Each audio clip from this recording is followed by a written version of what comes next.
Hey everyone, it's Brett Jackson with Heartland Turf and Landscape. I want to do a follow-up video about a message that we sent out recently about armyworms and give you an update. What we found is they have finished their feeding cycle for right now. So if you've called us about that, asking us to look at your yard, we'll still come out and look at it to see if it was damage that was done by armyworms.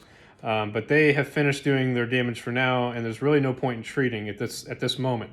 Now, what they have done is they've gone back underground and they're laying eggs, and those eggs can reemerge here in the next few days to a week, and they'll start feeding again, a second generation.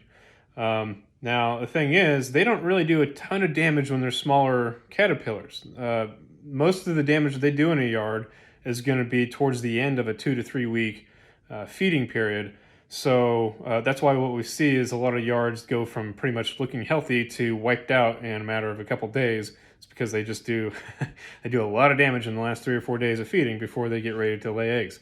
So keep an eye on your yard. If you've had or you suspect that you've had armyworms in your yard, keep an eye on it. Unfortunately, we can't look at all of our customers' yards every few days ourselves. We've got way too many just to be making rounds to all of them every couple days. So I highly recommend that you really look at your yard mainly in the evening or the morning hours because they're not a big fan of the sun. Look in the areas where there's damage and surrounding that damaged area because they'll be moving into new areas at that point, and see if you see any new worms.